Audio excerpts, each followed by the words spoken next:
अस्सलाम वालेकुम नाज़रीन, एच न्यूज़ उर्दू में आपका खैर मकदम है। सबसे पहले आज की सुर्खियों पर एक नज़र। हंदवाड़ा के जंगलों में फौज की टुकड़ी पर दहशतगर्दाना हमला, 2 मिलिटेंट हलाक। 4 लोकसभा और 10 असेंबली सीटों की गिनती शुरू, कैराना पर है सबकी नज़र। कठुआ गैंगरेप के मुलजमीन आज कोर्ट में होंगे पेश।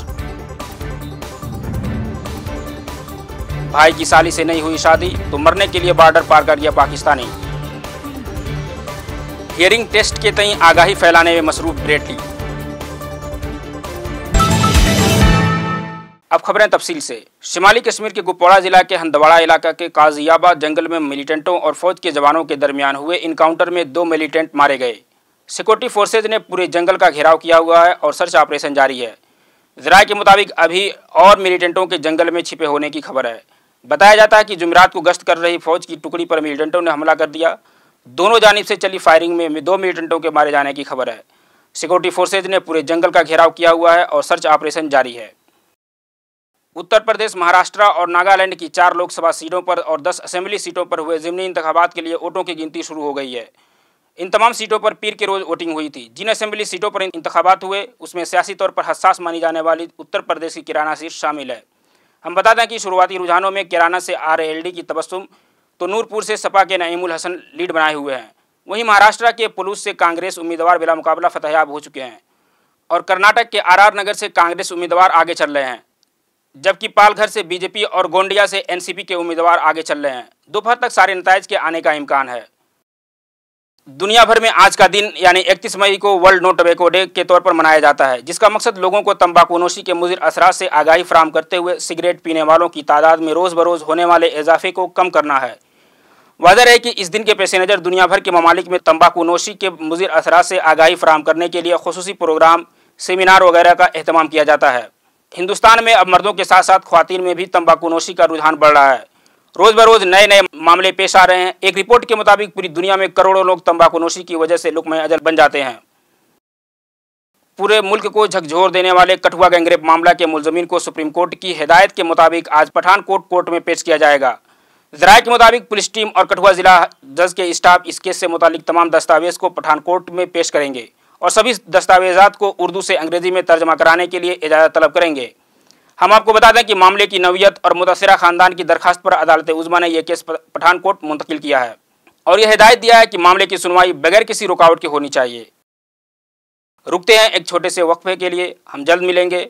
आप देखते रहिए H news Urdu. Hira Group presents amazing Ramzan offers.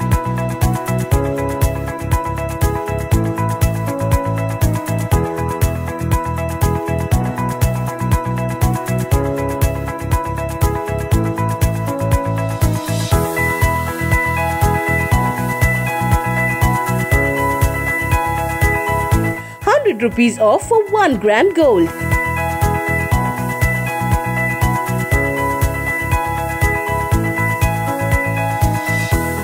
%50 off on women's wear. 10% off on kids wear. Hurry! Visit your nearest Hira Mart, Hyderabad, Tirupati and Mumbai. वक्फे के बाद एक बार फिर आपका खैर मकदम है। अब एक नज़र डालते हैं आलमी खबरों पर। हिंदुस्तान पाकिस्तान की सरहद पर एक हैरानकुन मामला पेश आया है। यहाँ एक महबूब अपनी महबूबा से शादी न कर पाया तो मरने के लिए हिंदुस्तान की सरहद पार कर गया।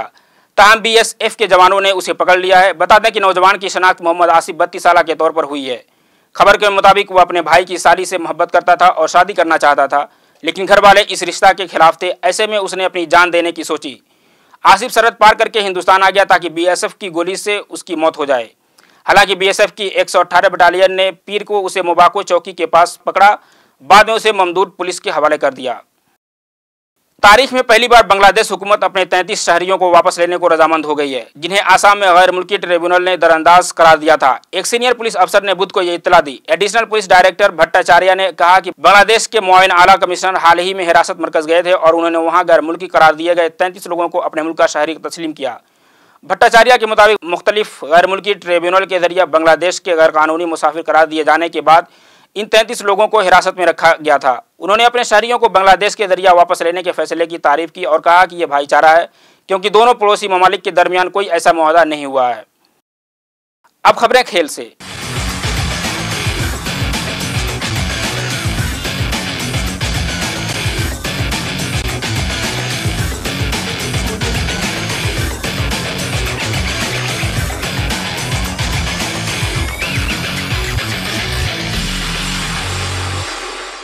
ऑस्ट्रेलिया के साबिक तेज गेंदबाज ब्रेट ली इन दिनों बच्चों की पैदाइश के बाद होने वाले हेयरिंग टेस्ट के तय बेदारी फैलाने में मसरूफ हैं। इसी सिलसिले में उन्होंने कल राजधानी में गंगाराम अस्पताल में मुनक़िद न्यू बॉर्न हेयरिंग स्क्रीनिंग में हिस्सा लिया। हम आपको बता दें कि ब्रेट ली के बेटे की 5 साल की उम्र में गिरने की वजह से क़ुव्वत समाअत मुतासिर हो गई थी, जिसने ब्रेट ली को इस तरह के प्रोग्राम के लिए उभारा। अब एक नज़र डालते हैं आज के औकात इफ्तार पर।